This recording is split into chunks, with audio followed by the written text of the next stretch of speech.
नमस्कार। आज हम रेस्पिरेटरी सिस्टम पार्ट 4 में ट्रांसपोर्ट ऑफ ऑक्सीजन के बारे में बात करेंगे। ट्रांसपोर्ट ऑफ ऑक्सीजन में हम ऑक्सीजन किस प्रकार से वातावरण से लंग्स से फिर हार्ट से फिर जो बॉडी के विभिन्न प्रकार के उत्तक है, तंत्र है, वहां तक किस प्रकार से ऑक्सीजन पहुंचती है उसके बारे में बात करेंगे। My self doctor Ashok Kumar Siroya, department of zoology, SPC government college Ajmer.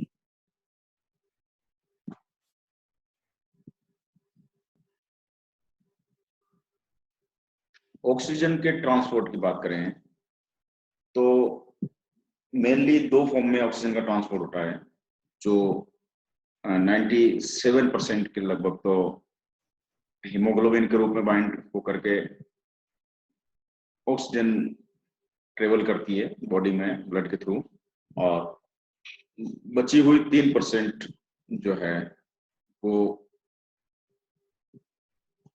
Dissolve in the water of the plasma. Plasma जो होता है ब्लड का प्लाज्मा, उसके अंदर जो वाटर होता है उसमें डिजोल्व होकर के या ब्लड सेल के अंदर डिजोल्व होकर के कैरी करती है।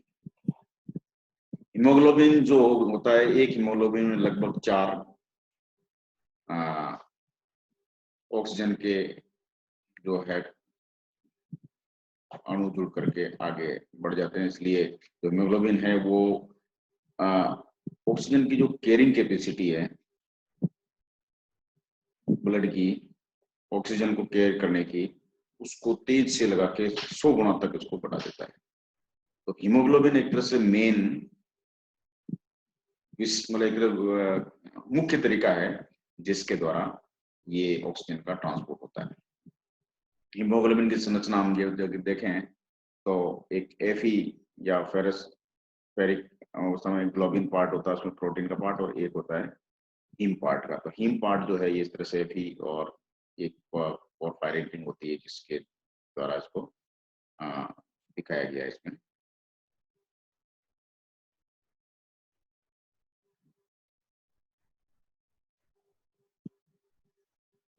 ऑक्सीजन ट्रांसपोर्ट, हीमोग्लोबिन जो होता है वो ऑक्सीजन के साथ बाइंड होकर के ब्लड स्ट्रीम में डिफ्यूज हो जाता है। जैसा कि इसमें हमने देखा है, एक नंबर पॉइंट पे हम देखेंगे, oxygen diffuses through lung capillary wall.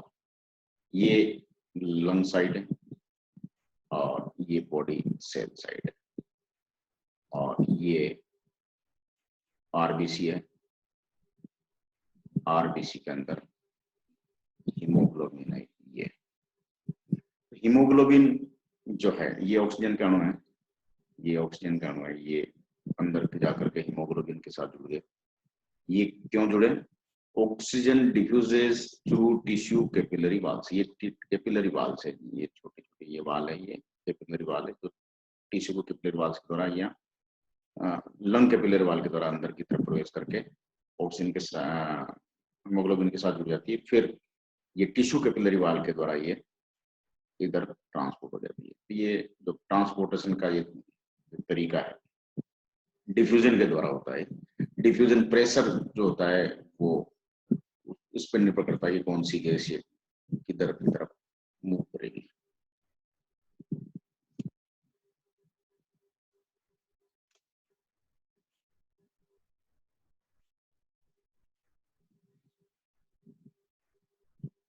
यदि हम लंग्स टू बॉडी टिश्यू की बात करें, oxygen diffuses from the alveoli into the pulmonary capillary blood. तो pulmonary capillary blood means blood जो बॉडी के अदर पार्ट्स के द्वारा लंग्स की तरफ आता है, यानी कि उसके अंदर ऑक्सीजन की मात्रा कम और कार्बन डाइऑक्साइड की मात्रा ज्यादा होती है। Because PO2 in the alveoli is greater than PO2 in the pulmonary capillary blood। तो एल्वियोलाई में ऑक्सीजन ज्यादा होगी, PO2 पार्शियल प्रेशर, और पल्मोनरी का जो कैपिलरी ब्लड है उसमें ऑक्सीजन की प्रेशर कम होगा। तो PO2 जहां ज्यादा होगा वहां से जो कम PO2 होगा वहां की तरफ मूवमेंट होगा ऑक्सीजन का। In the other tissues of the body, a higher PO2 in the capillary blood than in the tissue causes oxygen to diffuse into the surrounding cells. इसका उल्टा यदि हम टिश्यूज की बात करें, जहाँ डिस्टल टिश्यूज जो जहाँ तक ब्लड सप्लाई होती है, तो वहां पर इससे जस्ट उल्टा होता है, यानी कि ऑक्सीजन जो होती है वो टिश्यूज में कम होती है और जो ब्लड होता है उसमें ज्यादा होती है, तो ऑक्सीजन की मात्रा कैपिलरी ब्लड से टिश्यूज की तरफ ट्रांसफर होती है। When oxygen is metabolized in the cell to form CO2 and PCO2 rises to the high value, तो अगर फिर जो सेल्स हैं वहां पर CO2 की मात्रा बढ़ जाती है, तो PCO2 वहां राइज करता है। PCO2 राइज करेगा तो PCO2 की मात्रा टिश्यूज में ज्यादा होगी, कैपिलरी जो ब्लड है उसमें कम होगी, तो ब्लड के अंदर ये PCO2 यानी कि पार्शियल प्रेशर ऑफ CO2 के ज्यादा होने से CO2 का ट्रांसफर ब्लड में डिफ्यूज हो जाएगा, यानी टिश्यू कैपिलरीज के द्वारा।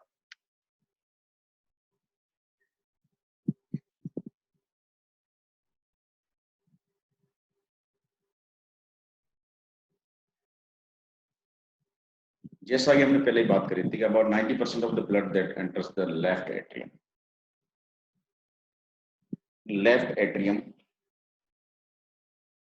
वो पार्ट होता है जहां पर सारे शरीर का रक्त पहुंचता है।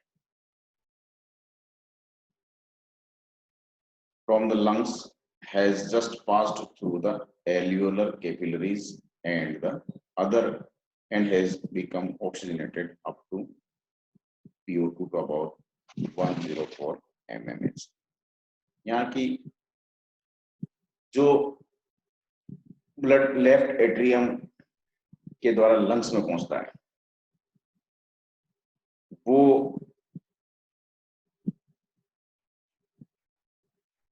एल्वियोलर कैपिलरीज के द्वारा ऑक्सीजनेटेड हो जाता है और उसका जो PO2 है यानी कि पार्शियल प्रेशर ऑफ ऑक्सीजन है वो 104 mmHg हो जाता है।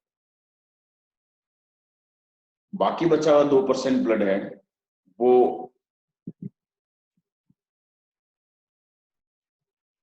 एओर्टा के थ्रू ब्रोंकियल सर्कुलेशन में घुसता है।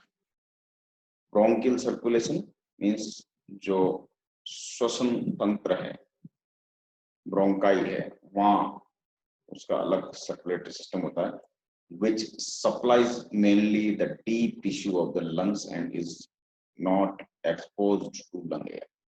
ये जो ब्लड है ये सीधा डीप टिश्यू लंग्स के जो है वहां पहुंचता है और ये जो लंग एयर जो कैपिलरी या जो एल्वियोलाई की तरफ जो ब्लड जाता है वहां नहीं जाकर के साइड में चला जाता है, तो जो मेन ब्लड सप्लाई है वहां से अलग हो जाता है फ्लो, इसलिए इसको शंट फ्लो भी कहते हैं।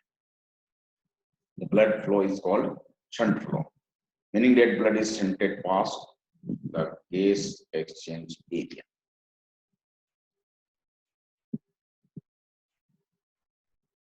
On leaving the lungs, the PO2 of the shunt blood is about that of normal systematic venous blood। जब ये यहाँ से बाहर निकल जाता है ब्लड सिस्टमेटिक एरिया से, तो आप इसको इस तरह से समझ सकते हैं कि ये 40 mmHg systemic blood Venus blood है जो वेन्स के द्वारा फेफड़ों में या जो हार्ट है हार्ट से फेफड़ों की तरफ आया तो पल्मोनरी कैपिलरीज में गया, तो पल्मोनरी कैपिलरीज में जब जाता है तो यहाँ पर इसका PO2 रेज होते होते 100 के ऊपर निकल जाता है और वहां कुछ पार्ट जो होता है वो पल्मोनरी शंट के रूप में 2% के पार्ट इधर पहुंचता है शंट फ्लो में। तो शंट फ्लो जो है वो वापस यहाँ करके जब मिलता है तो यानी कि 104 ये था और ये शंट फ्लो 2% यानी कि ये 98% जो ब्लड है वो था 104 PO2 में, और ये 2% ब्लड है वो 40 mmHg या 40 PO2 में था।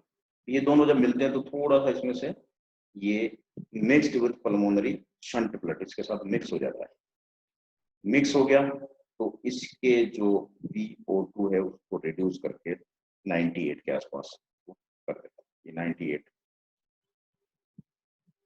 इसको हम वीनस एडमिक्सचर कहते हैं।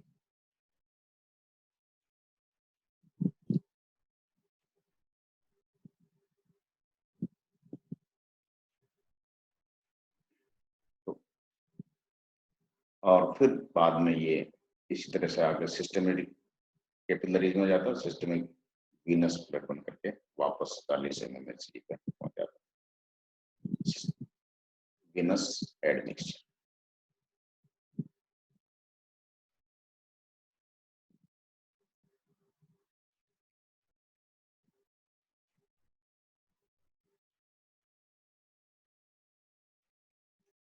ट्रांसपोर्ट ऑफ ऑक्सीजन में जो डिफ्यूजन होता है ऑक्सीजन का किस प्रकार से होता है, वो जैसे हमने ये माना कि जो वीनस एडमिक्सचर के पश्चात इसका जो PO2 है वो 95 mmHg रह जाता है, और ये जब टिश्यूज की तरफ फ्लो करता है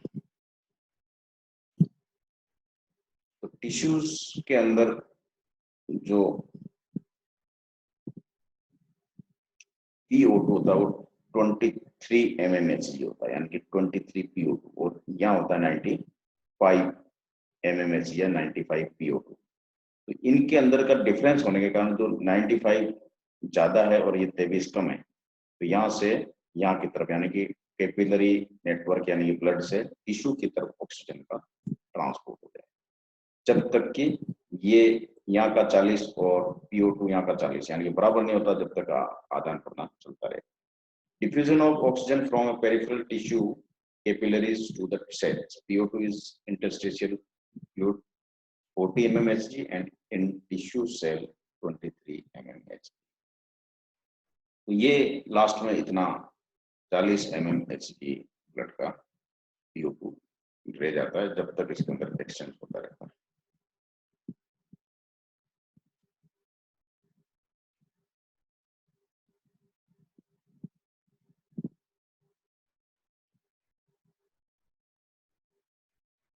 PO2 of the gaseous oxygen is alveolus. In the alveolus जो है वो एवरेज इसका 40 mmHg होता है। The PO2 of the venous blood entering the pulmonary cavity at the atrial end average only 40 mmHg. Because a large amount of oxygen was removed from the blood, this blood as it passed through the peripheral tissues. जैसा कि हमने अभी यहाँ देखा था कि ये जो अंदर एंटर कर रहा है वो 104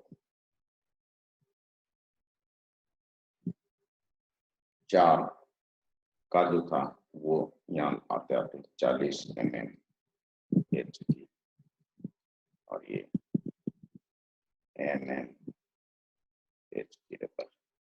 तो ये जो डिफरेंस है ये क्योंकि ये ऑक्सीजन अंदर टिश्यूज की तरफ ट्रांसफर होते हैं,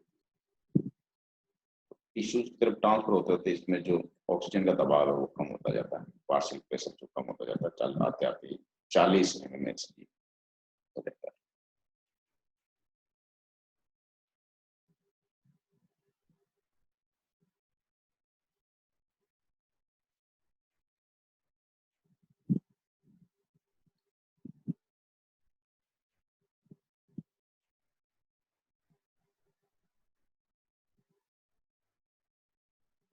Therefore, the initial pressure difference that causes oxygen to diffuse into the pulmonary cavity is, अगर हम इसको कैलकुलेट करें तो इनका जो प्रेशर डिफरेंस होगा वो कितना आएगा,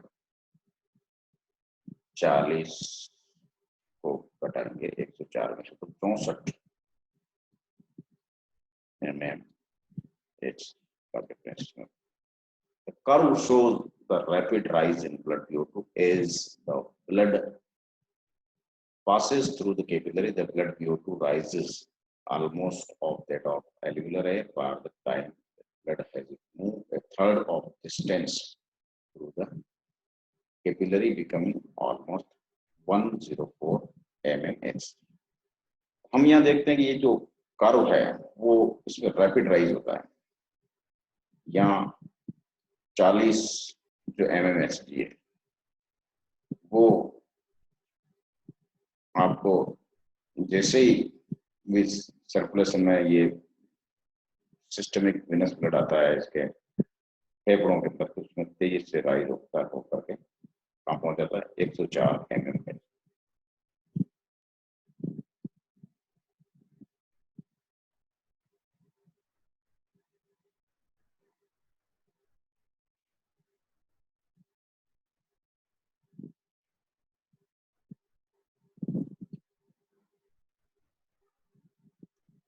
इसको हम इस तरह से भी देख सकते हैं कि जैसे ये 40 mmHg था, अब जैसे ही ये ब्लड एल्वेलर ऑक्सीजन के संपर्क में आया तो ऑक्सीजन का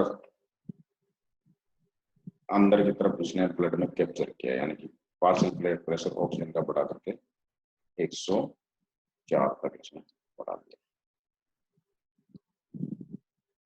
यहाँ 104, यहाँ ये जो क्या था 40,